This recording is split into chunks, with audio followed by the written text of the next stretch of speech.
Assalamu alaikum. I hope so. You all are fine. Dear students, आज हम CS 304 का lecture number 70 को cover करेंगे। जैसा कि हमने लास्ट लेक्चर 60 में मैंने आपको ऑपरेटर ओवरलोडिंग का कंप्लीट कंसेप्ट दिया।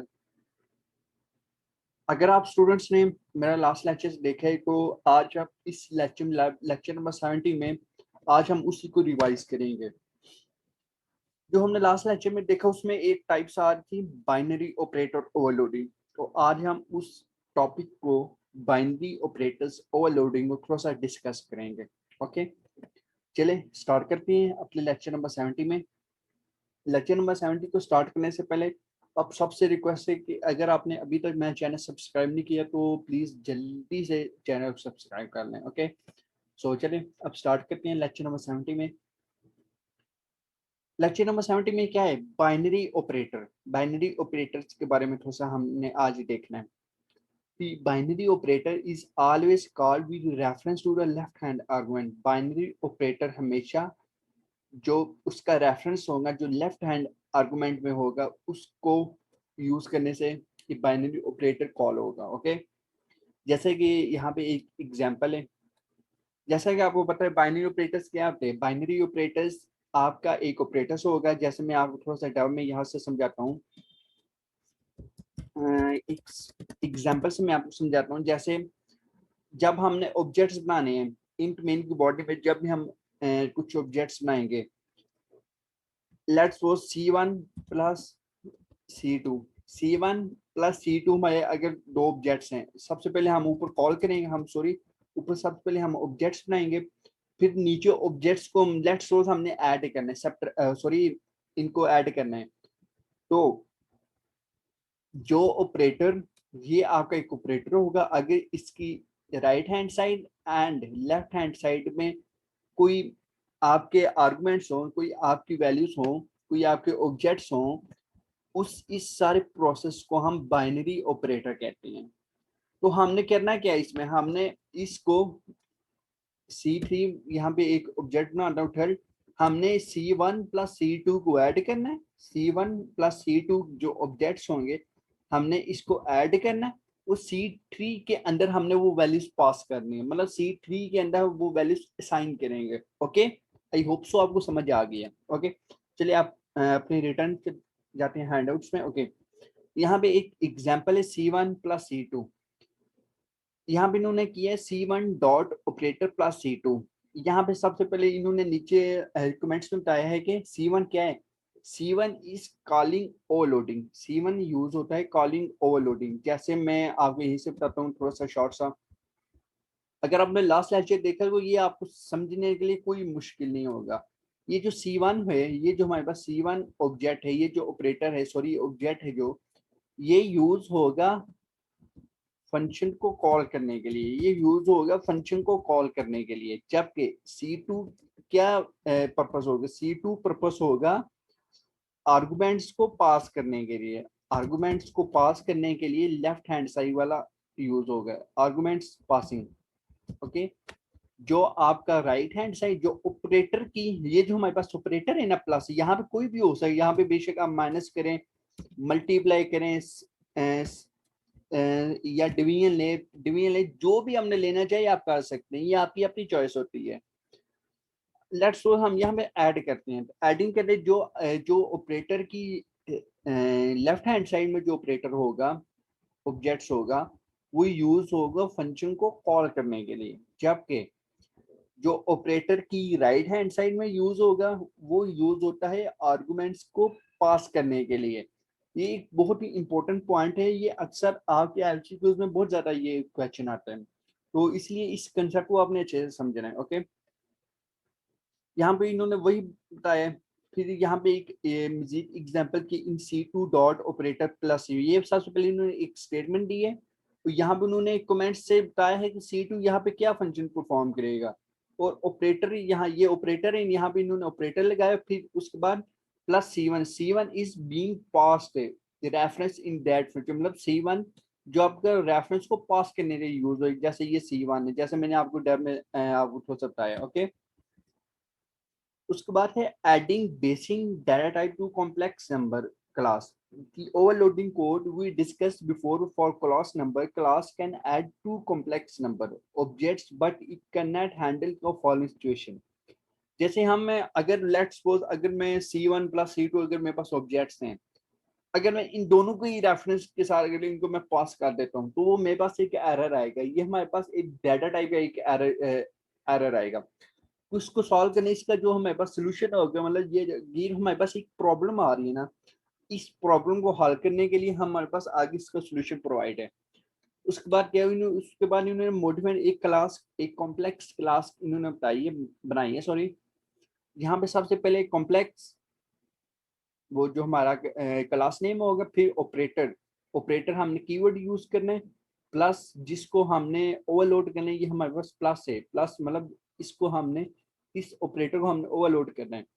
फिर हमने कांस्टेंट कीवर्ड यूज किया है. कांस्टेंट इसलिए यूज किया है कि जो भी हमारी वैल्यूज होगी वो कांस्टेंट रहे, वो बाद में चेंज ना हो. फिर हमने कॉम्प्लेक्स कॉम्प्लेक्स मतलब जो कॉम्प्लेक्स हम यूज करें complex class name and RHS mean right hand side. जो राइट हैंड साइड में जो आपको ऑपरेटर की जो राइट हैंड साइड में होगा, जो भी हमें वो ऑपरेंड्स वहां पे यूज करेंगे वो हम उसको यूज करेंगे. ओके. फिर इन्होंने जी नीचे इसको डिफाइन किया. ये तो हमारे पास एक थे ना फंक्शन, ये हमारे पास एक फंक्शन है जो हमने पब्लिक के अंदर बनाए थे, और ये हमारे पास आ रहे हैं. इसको जब इंट मेन को बॉडी में हम डिफाइन करेंगे, सॉरी सॉरी सॉरी ये डिफाइन नहीं करेंगे बल्कि इसको आगे डिफाइन करेंगे. इंट मेन में नहीं आएंगे बल्कि ये आपके इसी में पब्लिक मेंबर्स में ही आएंगे. पब्लिक मेंबर्स में ही सब इन्होंने सबसे पहले इन्होंने ऊपर डिक्लेयर किया हुआ है ना, सबसे पहले इसने बताया है कि हाँ हम नीचे इसको डिफाइन कर रहे हैं, तो फिर उसको नीचे डिफाइन किया हुआ है. तो कॉम्प्लेक्स टी नेम का हमने एक एक्स्ट्रा एक मजीद इसका ऑब्जेक्ट बनाया है, क्योंकि कॉम्प्लेक्स को हमारे ये जो कॉम्प्लेक्स ये तो हमारे पास क्लास नेम है ना, और ये टी ये हमारे पास एक ऑब्जेक्ट है. तो टी डॉट रियल, रियल जो हमें उसको वहां से वैल्यूज उसको देंगे वो भी यूज करेंगे रियल, वही same. Plus right hand side में जो आपका ओपेरेंट्स होगा हम उसको यूज करेंगे.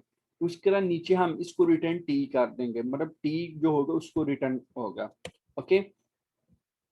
तो उसके बाद क्लॉज कम्प्लेक्स वही वही सेम चीज जो मैंने आपको ऊपर बताया, ये वही सेम चीज. यहाँ पे इन्होंने डबल कीवर्ड यूज किया है.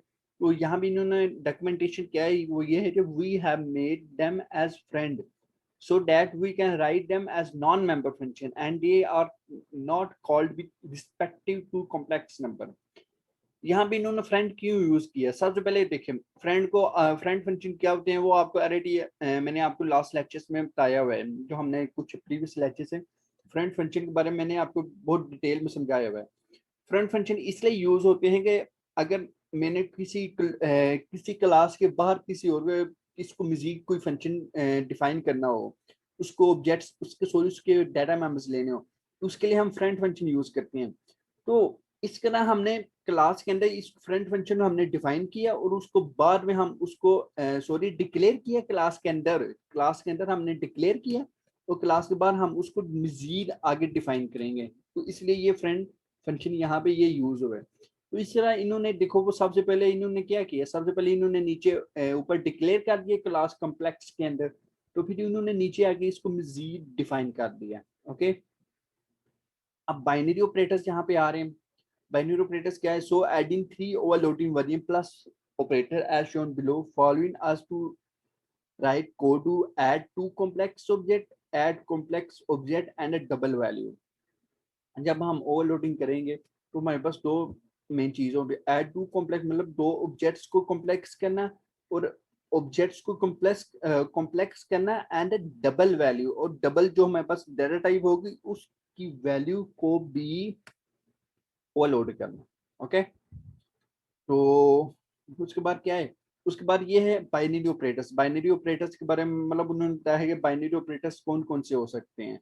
Other binary operators are overloaded in similar to the plus operator as demonstrated in the above example.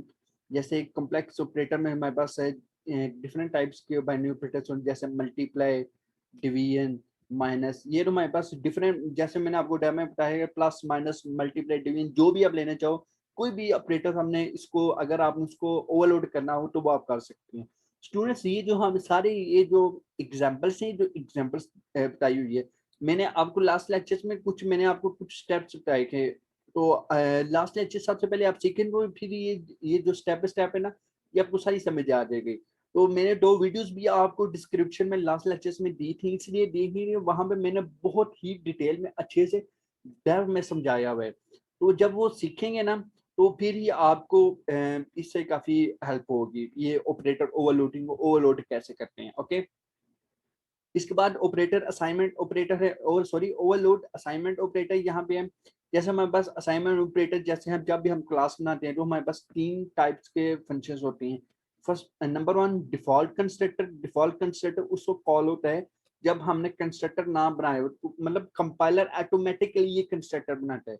और फिर उसके बाद कॉपी कंस्ट्रक्टर। कॉपी कंस्ट्रक्टर, जब हम एक कंस्ट्रक्टर बनाते हैं तो अगर एक कंस्ट्रक्टर की वैल्यू हमने दूसरी कंस्ट्रक्टर में लेके जानी हो, मतलब कॉपी करनी हो, तो उसके लिए हम कॉपी कंस्ट्रक्टर यूज करते हैं। और असाइनमेंट ऑपरेटर यूज होता है वैल्यूज को असाइन करने के लिए। ओके, जैसे यहाँ पे कुछ हम एक डॉक्यूमेंटेशन है, तो ये है data member using dynamic memory. जो डाटा मेंबर है वो यूज करते हैं dynamic memory, then we have to write our own code for default constructor. तो इसलिए हम अपने कोड के लिए हम डिफॉल्ट कंस्ट्रक्टर ऑटोमेटिकली जो कंपाइलर जनरेटर के लिए वो यूज होता है। Copy constructor and similarly assignment operator as compiler generated variant. जो अपना कॉपी कंस्ट्रक्टर होगा वो इसी तरह जो सिमिलरली असाइनमेंट ऑपरेटर होगा वो उसको जनरेट करने के लिए यूज होगा। अब उसके बाद है फंक्शन परफॉर्म शैलो का भी दैट क्रिएट, और ये फंक्शन आपकी शैलो कॉपी को परफॉर्म करेगा फॉर डैंगलिंग पॉइंटर के लिए and memory leakage issues in case of dynamic memory allocation. तो इसका जो मेमोरी लीकेज के जो इश्यूज है वो डायनामिक मेमोरी एलोकेशन में वो सॉल्व किए जाते हैं। ओके, इसलिए मैंने आपको ये छोटे छोटे पार्ट्स में बताया ताकि आपको ना काफी अच्छे से इसकी समझ आ गई, इसकी जो वर्डिंग है वो इजीली आपको समझ आ गए। तो यहाँ पे इन्होंने मजीद वही डिफॉल्ट कंस्ट्रक्टर, ओवरलोडिंग कंस्ट्रक्टर और कॉपी कंस्ट्रक्टर के बारे में इन्होंने उसको डिक्लेयर किया हुआ है, और नीचे उसको ऑपरेटर ओवरलोडिंग की हेल्प से उसको मजीद आगे डिफाइन किया गया है। ओके, तो उसके बाद आ रहे, अब इसका हम जो मेन पॉइंट्स अब हम उसको डिस्कस करेंगे। यहाँ पे असाइनमेंट ऑपरेटर के बारे में कुछ पता है कि असाइनमेंट ऑपरेटर, जैसे हमने हमें बताया कि असाइनमेंट ऑपरेटर है जो आपकी राइट हैंड साइड में जो भी वैल्यूज होगी वो आपकी लेफ्ट हैंड साइड को पास होगी। कभी भी लेफ्ट हैंड साइड वाली वैल्यूज राइट हैंड साइड वाली को नहीं जाएगी, बल्कि राइट हैंड साइड पे जो वैल्यू होगी वो लेफ्ट हैंड साइड पे जाएगी। तो ये एक प्रॉब्लम है। अगर हमारे पास 3 आ जाए, अगर हमारे पास मतलब 3 वैल्यूज आ जाए तो तीनों को कैसे सॉल्व करने, तो ये हमारे पास एक प्रॉब्लम होगी। तो इस प्रॉब्लम को सॉल्व करने के लिए हम ये स्ट्रिंग वाला ये फंक्शन यूज करेंगे। ओके, तो फिर उसके बाद आगे मजीद देखते हैं आगे क्या आ रहा है। यहाँ पे भी स्ट्रिंग वही चीज जो मैंने आपको बताया कि स्ट्रिंग फंक्शन जो होगा वो हम उसको यूज करेंगे, और इस तरह हम स्टेप बाय स्टेप इसको सॉल्व करेंगे। तो यहाँ पे इसको मजीद आगे, यहाँ पे सबसे पहले इन्होंने यहाँ पे डिक्लेयर किया है, ये पब्लिक के अंदर इन्होंने इसको डिक्लेयर किया है। देखो ना, स्ट्रिंग क्या है, स्ट्रिंग हमारे पास एक क्लास नेम है, स्ट्रिंग हमारे पास क्लास नेम है, और ऑपरेटर ऑपरेटर कीवर्ड यूज करे। अब हमने ऑपरेटर किसको ओवरलोड करना है, इक्वल साइन को, इक्वल साइन को ओवरलोड करना है ना, इक्वल साइन हम यहाँ पे यूज करेंगे। और फिर कांस्टेंट कीवर्ड यूज करना, स्ट्रिंग स्ट्रिंग जो आपका क्लास नेम, और एंड जो आपका वो होगा जो आपका क्लास नेम होगा, एंड ऑपरेटर। तो यहाँ पे हमने डिक्लेयर किया, फिर इन्होंने क्लास की outside of class scope of resolution operator के साथ इसको आगे मजीद डिफाइन किया गया है। तो ये होगा आपका असाइनमेंट ऑपरेटर। ओके, आगे देखते हैं। आगे आई थिंक सो लेक्चर्स आप कवर हो गए। तो यही इसमें जो मेन पॉइंट्स जो मैंने आपको बताए, बस आपने उसी को रेडी करने। जो एक्स्ट्रा चीजें हैं वो आप उसको बेशक ना करें, क्योंकि इतने लेंथी जो प्रोग्राम होते हैं वो आपके एग्जाम्स में नहीं आते। तो मैं बस वही चीजें बताऊंगा जो एग्जाम्स के रिलेटिव काफी इंपॉर्टेंट है। सो आई होप सो आपको ये लेक्चर्स पसंद आए होगा। अगर किसी इस लेक्चर में कोई भी पॉइंट अगर आपको इशू हुआ तो आप मुझे कमेंट बॉक्स में बता सकते हैं। ओके, इंशाल्लाह अब हम नेक्स्ट वीडियो में नेक्स्ट लेक्चर में मिलेंगे। टेक केयर, अल्लाह हाफिज।